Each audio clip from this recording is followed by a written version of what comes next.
waxaan salaamayaa ugu horeyntii shacabka Soomaaliyeed meel walba ay joogaan 23 February 2017 ayaa la ii magacaabay xilka ra'iisul wasaarenimada qiyaastii 1247 maalmood ayaa ka soo wareegtay muddadaas 3 sano iyo barka ah waxaan dalka Soomaaliyeed ugu adeegayay daacadnimo karti iyo hufnaan anigoo aaminsan inay ahayd waajib dalkayga iyo dadkayga ka saaran muddadaas xukuumadda iyo aniguba waxaan ku guuleysanay howlo waaweyn waxaa ka mid ahaa inaan dib u habeyn ballaaran oo dhaxalgal ah ku samayno ciidamada qaranka oo maanta soo gaaray meel ay u diyaarsan yihiin inay la wareegaan amniga guud ee dalka inaan dib u habeyn ballaaran ku samaynay nidaamka maaliyadda dalkeenna oo dunidu noo soo istaagtay soo celinay kalsoonidii uu caalamku nagu qabay kuna qabay hay'adaheena dhaqaale oo inoo saamaxday in laynaga cafiyo deyn lagu lahaa dalkeenna muddo dheer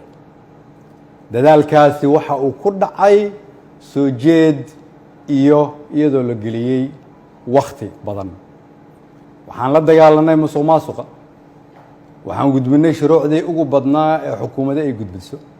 waxaan ku guuleysanay mushaarka shaqaalaha bixinteeda iyo mushaarka ciidanka oo bil walba laga soo bilaabo Janaayo 2017 uu qof waliba qaatay waxaan ku guuleysanay dowlad wanaag iyo amaano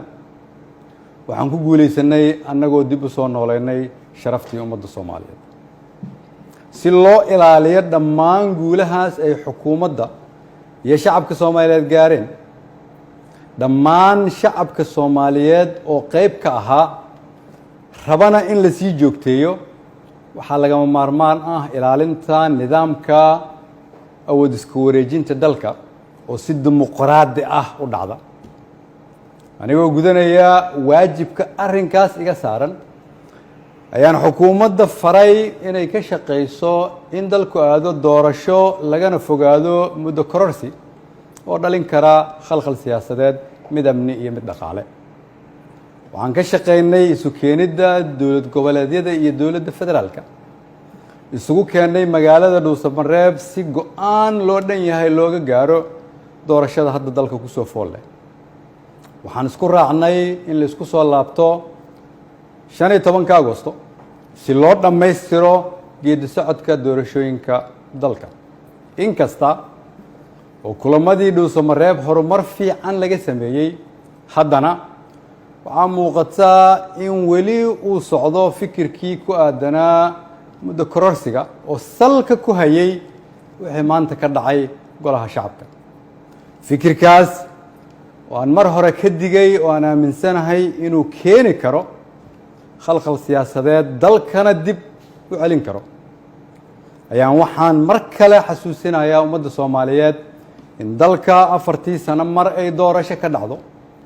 iyadoo xukunkii ay qoro isu dhiib inay tahay dhaqan sax ah oo dalkan lagu bartay ayna tahay kulligeen inaan ilaalino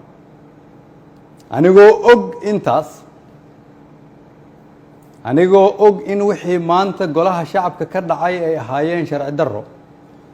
aan loo marin habraacii saxda ahaa ee xilka qaadis xukuumadeed anigoo og inaanay ku jirin ajandaha anigoo og inaan laga doodin anigoo og inaan loo codayn anigoo og inaanay waafaqsanayn dastuurka iyo shuruucda dalka haddana waxaan go'aansaday inaan anigu ummadda Soomaaliyeed u noqdo tusaale oo aan iska casilo xilka aan ummadda Soomaaliyeed u hayay anigoo dhowraya midnimada dalka iyo inaan dib loogu laaban burbur iyo dhibaato si aan ugu tiro shacabka Soomaaliyeed qaybna aanan uga noqon khalkhal iyo dib u dhac siyaasadeed oo dalka ku dhaca mid dhaqaale iyo mid amni mid bulsho ayaan sida ummadda Soomaaliyeed ugu baratay waxaan u noqonayaa tusaale inaanan marna halkan xukun u joogin laakiin aan u joogay inaan shacabka Soomaaliyeed u adeego waxaan u mahad celinayaa madaxweynaha oo fursad ii siiyay inaan shacabkayga u adeego golahaygii wasiirada oo igu garab istaagay inaan dalkan samata bixino shacabka Soomaaliyeed oo hiil iyo hooba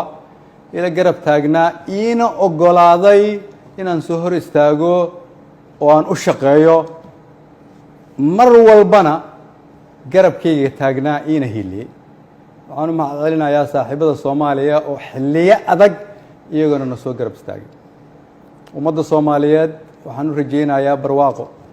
dalkan rajo ayaan ka leenahay kulligeen dalka ayaa kulligeen inaga weyn cid waliba waa inay aqbashaa in dalka loo turo